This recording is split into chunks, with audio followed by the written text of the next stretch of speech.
qui est extraordinaire, d'une gravité extrême, et puis une humiliation de la justice du Sénégal.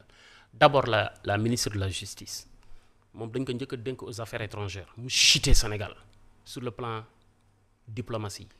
ñu ñëw au lieu ñu daaneel ko génne ko gouvernement bi ñu récompenser ko jox ko ministère boo xam ni xamu ci dara te man ndaw si li ma jaaxal ci moom ndaw si déggul tubaab déggul anglais déggul olof te soo ko bindalee di ko wax sax da koy rabajee et puis gàcce gi ma ci njëkk non xaw ma nu mu demee mais mënu wax lu baax te diplomatie c'est la parole d'abord la clairvoyance de la parole xaw ma ndax comme déggoo ñu ni lépp lu ñuy concevoir normalement ni nga koy exprimer wu day ñëw aisément et day clair. demoo ko voilà comme yéen jànkatu tubaab yi wax ngeen ko. et les mots pour le dire arrivent aisément. aisément d'abord la justice on ne dit pas le justice ça tombe bien pile poil la justice est une femme. est une dame justice. la déesse Thémis. ah nekkoon jabaru benn yàlla ji daan jël ay nitam di leen yabal ñuy dem di reyante jabar ji moo ñëw ni leen il faut arrêter au moment où waa ji mu ngi leen di reylu mu ngi bànneexu ci man. ñu ne ko yow yaay symboliser maintenant la justice au début c'était la vérité mais fii dañ ko def justice rek def ko yoon nag ku ne mën na ci jaar mais nu la neex mën nga ko ci jaare tey la déesse Thémis bu ñëwaatoon day am gàcce ci bi ñu amee ministre de la justice bu jigéen boo xoolee conférence de presse bi ñaari jigéen ñoo nekk ci ginnaawam c'est pas anodin et jigéen kenn xamu ko ci ay tappale soo demee ci banque réew yi gën a civilisé ci monde bi banque yi ay jigéen rek nga fay fekk lépp luy gestion wu xaalis ci monde bi instant bi jigéen lañ koy dénk parce que ñooy ñi jub ñoom dañuy judduwaale ak jub dañuy judduwaale ak bañ a jeng et dañuy judduwaale ak fit à la dernière minute soo demee ci kër yor jaasi di dóor góor ñi ñooy njëkk a ñëw xeex ak yow mais su mettee ñoom ñëppay daw. jigéen ñi bu mettee ñoom ñooy mujjee taxaw du ñu daw même boo leen doon rey ba jeexal leen kon dafa gàccal la justice su ma ñëwee ci kaw Farba ku ñuy toppee ay milliards dem bay wax ay waxu ñaari téléphone et ce qui est déplorable ku Ousmane Sonko yilif ci àdduna yow nan ngay waxee lu ñu fekk ci ay téléphone di indi ay trou ay pornographie mais c'est extraordinaire moo tax Ablaye Ndiaye nee na vidéo yi nekk ci biir téléphone Farba nee na nañ ko publier ma ne est-ce que du vidéo yi Sweet Beauté bu fekkee am na non mais c'est la vérité nañ ko publier non mais c'est scandaleux da ngay xam seen différence ak ñoom ñi leen doon jiite fii jamono Ousmane Sonko Adji Sarr bi fi Macky Sall nekk mais ñëpp déggoon nañ bruit vidéo éventuelle vidéo mais man am naa information que ni bi El Hadj Diouf réclamé benn écran géant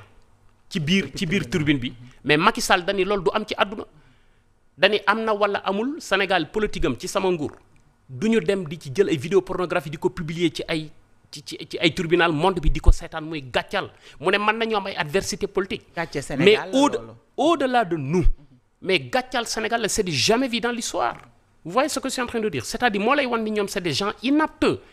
ils sont pas aptes ces gens-là c'est malheureux pour ce qui se passe mais Farba ala kulli yàlla day génn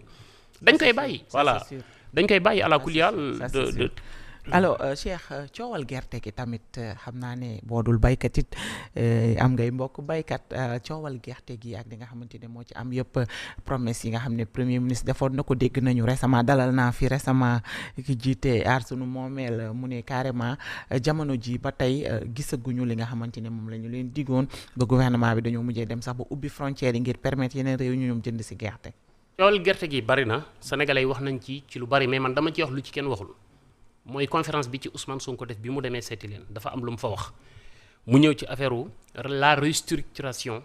de la dette du Sénégal vous voyez ce que je veux vous dire ce monsieur est un menteur un manipulateur hors pair chaque Sénégalais qui croit à ses propos à lui ses propos n'engagent que vous il dit jamais la vérité et la raison pour laquelle nous sommes venus pour tracer la voie sensibiliser les Sénégalais, conscientiser les Sénégalais et démanteler ce mensonge. Ce monsieur, si nous étions dans un pays sérieux où la population a ce qu'on appelle une philosophie de la morale, il ne peut pas être vigile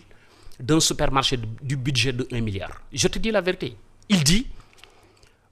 l'FMI nous propose la restructuration de la dette que nous n'allons pas accepter. Nous ne pouvons pas accepter. Déglu baax li ma lay wax. Xam nga lan mooy la restructuration de la dette mooy faatu yow nga lebal ma ñaari junni ma ciy dund nga ni ma ñaari junni kat da nga ma koy fay 1000 francs par jour ma war la koo fay fukki fan dem ba jamono jot ma mënatuma laa fay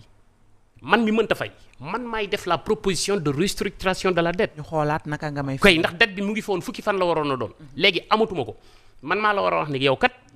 da nga may dimbali amul lu ma la fayee léegi fukki fan yi mënatul nekk nañu def bis bu set juróom fukk. ba pare non seulement da nga may dolliwaat yeneen ñaari junni yoo xam ne dina ma permettre ma mën a liggéeyaat. te léegi balaa ma lay fay dinañ toog fukki fan yoo xam ni du ma la fay ndax il faut ma leqali ko ba pare c'est ça une restructuration de la dette. FMI ne peut pas venir nous proposer. nga dégg ca conférence de presse ba mu ne. lii may wax ni mooy propos wu président mooy propos wu ministre des finances. dégg lu baax li ma la wax ne le gars il a un génie prophète dans le mensonge moom dans sa tête président de la République ak ministre des finances bu ñu weetee ak partenaires yi dañ naan leen non Ousmane Sonko moom waxi dof lay wax bu leen tenir compte moom li muy wax moom pour moom loolu la jàpp ni gars yi loolu la ñuy wax dagg cordon ombilical boobu nag la bëggoon. moo tax mu bëgg a xamal FMI ni lii may wax ni du samay wax fekk na c'est pas vrai il ignore complètement ce qui se passe entre les partenaires et le président et son ministre des finances et ce qui est malheureux pour cette nation. Est-ce que Sénégal mérite cela? Comment un premier ministre peut ignorer ce qui se passe entre le ministre des Finances, le président de la République et les institutions partenaires? Et c'est le comble de l'ignorance que j'ai l'habitude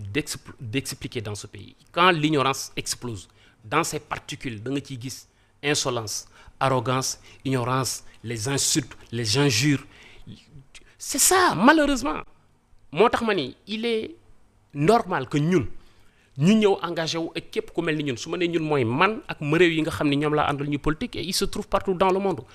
ñu war a am capacité wu déclencher ce qu'on appelle le fibre patriotique pour sénégalais yi nga xam ne Sénégal ñor na leen intéressé leen te ñu nekkoon ñu réticent toog di seetaan xamal leen ni il est temps nous on peut faire l'affaire et nous sommes venus pour sauver cette nation ñooñu ñoo war a jóg et loolu la ñuy nekk di def nii malheureusement soo demee au niveau de la Banque mondiale am nay sénégalais yu fa nekk yoo xam ni depuis 40 ans ñu ngi Banque mondiale soo demee au niveau de la NASA boo demee Silicon Valley boo demee Chine boo demee Japon boo demee Juba boo demee Grimboxo am na sénégalais yoo xam ni ku leen jox Sénégal en 2 ans ñu développé ko voilà loolu moom mooy suñu rôle ñooñu la ñuy wootal loolu buntu boobu la ñuy ubbi pour enfin réunir toute la majorité silencieuse qui restait le Sénégal qui était d'ailleurs la seule option qui restait le Sénégal pour se développer. mais Cheikh est-ce que sénégalais yi dinañu gëmati genre promesse yooyu bul fàtte ne ñii ñu tabb jamono ji loolu la ñu diggoon askan wi dans 2 mois dans 2 ans dinañ defar réew mi et gis nga après tout ce qui se passe loolu dafay gën a sonal ñi nga xam ne ñu ngi ci ginnaaw te bëgg laaj réew mi aussi. vous avez parfaitement raison xam nga man sama différence ak monsieur Sonko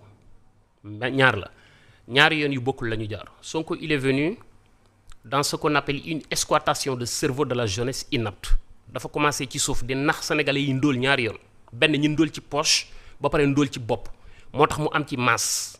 ci diggante bi réunir nañ fal ko mais pour mu yëg problème la mënut a convaincre universitaire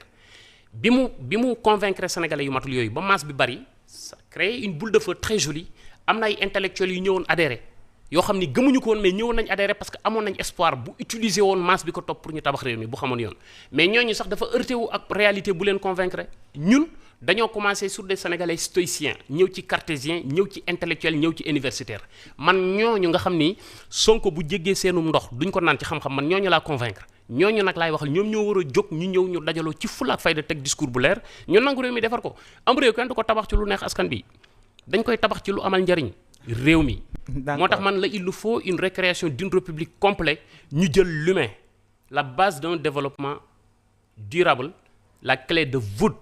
c'est l'éducation il faut que les Sénégalais soient éduqués et c'est ça la réalité et loolu ñu nekk ci biti ñooy gën a comprendre li may wax et d'ailleurs ñu ngi réagir je pense que on fera l'affaire bientôt. d'accord ñu desandi tuuti ci Fonds monétaire international d'ailleurs ñoom sax bi premier ministre waxee mbirum restructuration de la dette ñoom tontu nañu ko xamal ko ni que loolu moom la balle est dans leur camp en tout cas ñoom ñi nga xam ne ñoom ñoo téye réew mi jamono ji en tout cas FMI li muy def mooy am réew dalay évaluer selon li nga xamante ne moom mooy sa taxawaay ci